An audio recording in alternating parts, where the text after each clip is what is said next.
Eldorado Park in Johannesburg are demanding police accountability following the death of a teenager on Wednesday. 16-year-old Nathaniel Julius was shot dead allegedly by police. Residents protested the teen's death yesterday and have further accused local police of corruption and not doing their jobs properly. Police fired stun grenades and rubber bullets to try and disperse the crowd. SABC News reporter Maageketla Mohlabe is in Eldorado Park for an update on the story. Maageketla, what's the latest?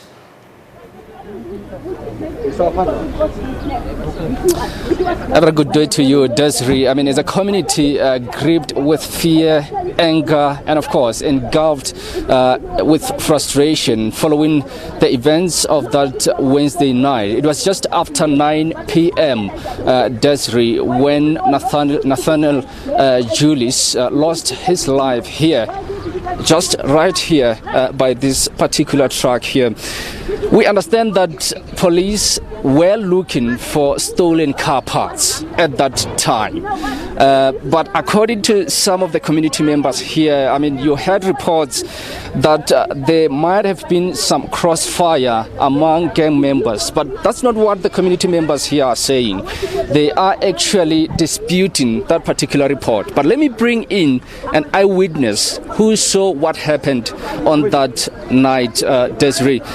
Simone, thanks so much for your time. Can you just tell us in detail what happened? What did you see happen on that night? Okay, usually this truck is suspected for carrying illegal car parts. So there's a mechanic who lives here at the flat. So he stores his car parts in here. The owner of the truck is a guy whose car needs to be fixed. So the police officer who apparently shot Loki, he was busy trying to open this truck, and then when Loki came out from beside the truck, the police officer got a fright, so he shot the child, and then he, as you can see his fingerprints here, he slipped down trying to get a grip, and then he fell underneath the truck, and the police officer pulled him out. As you can see, there's still blood. There's blood down here. He pulled the child from out of the truck, and his van was parking over there. So he moved there were two. So they moved the body from here and they put him down on the ground behind the truck. And they opened the van's door, the police van's door. And they left the body again. As you can, when a body is already deceased, he can't help himself, so he was heavy. They threw him in the back of the van, and upon that they closed the door and they drove away with the speed. It was the van the police officer was driving in, as well as a white ST parked in the road, and that white ST drove off first. That's what I saw. And then we all came downstairs, and then Loki's parents came out, and they were confused. They were asking where their child is because he ran out from home. And then that's where it ended.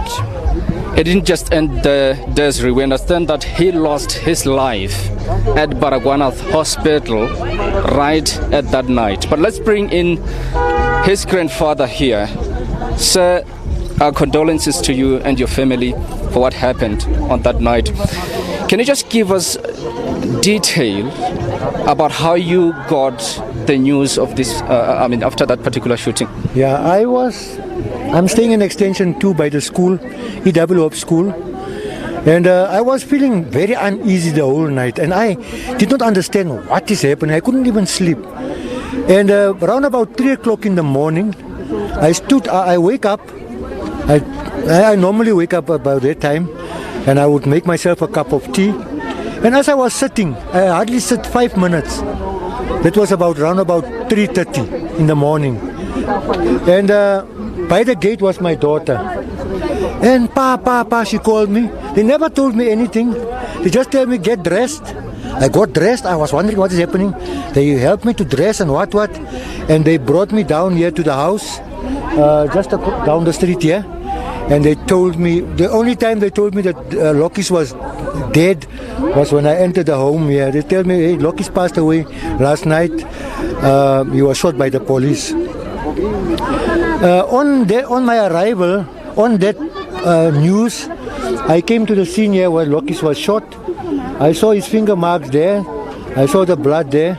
And what I believe what the police did, they came back, yeah, and they closed the blood, and they left by the van. I went with my daughter, with my son-in-law. We went to the police station. I wanted to get the docket number. I asked them, where's the docket number? Give us a docket number. They said, no, the computers and things are offline. I said to them, listen here, man. When you do a case, you do it manually first. And from the manual, you enter that thing onto the computer. That's how I know. And we could see they wanted to cover up this thing. We saw it right there in the police station. They were not even prepared to answer us. And we left. And in the morning, by that time I went home because I had to work at the school. I went there and explained to them what happened to my grandson. And while I was there, I came back down here.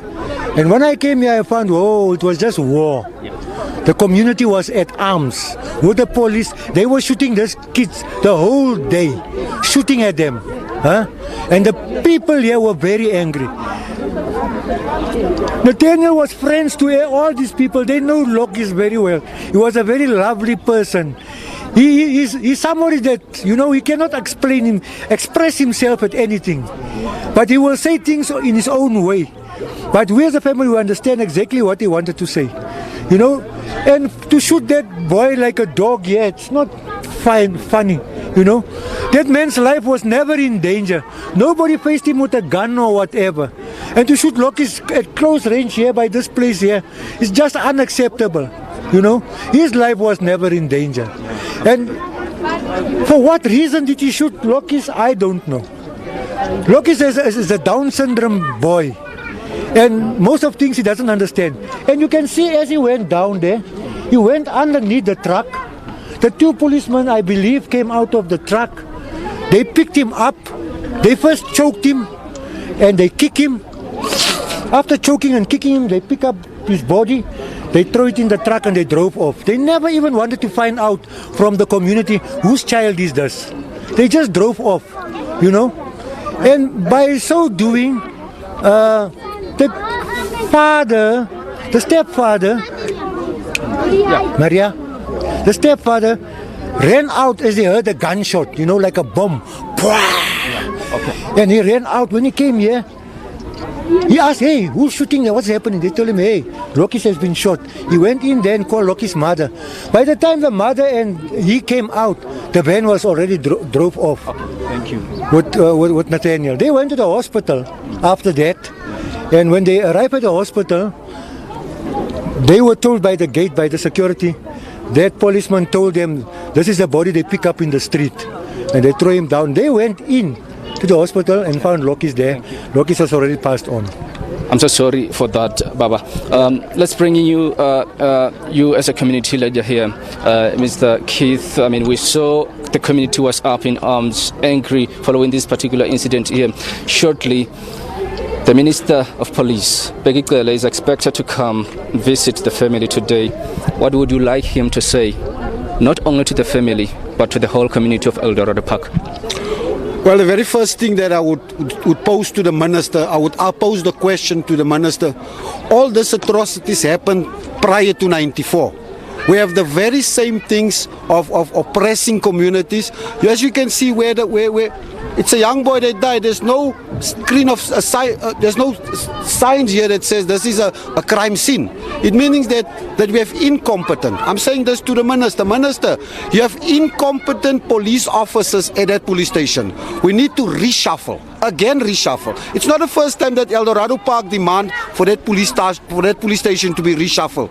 It's on various occasions. We have made various requests that we are tired of this corruption. We are tired of the police working with the criminals. For what we can see, they know it's criminals. They know all the criminals. So we need to we are demanding a reshuffle of the police station and also justice to be served. That very same police officer that shot this young man in cold blood. We need every type of disciplinary hearing and every type of justice to prevail over him. Thank you so much for your time. One of the community leaders here, Desiree, but I can tell you that, I spoke to the mother of Nathaniel earlier on, and she told me how lovely this young boy was.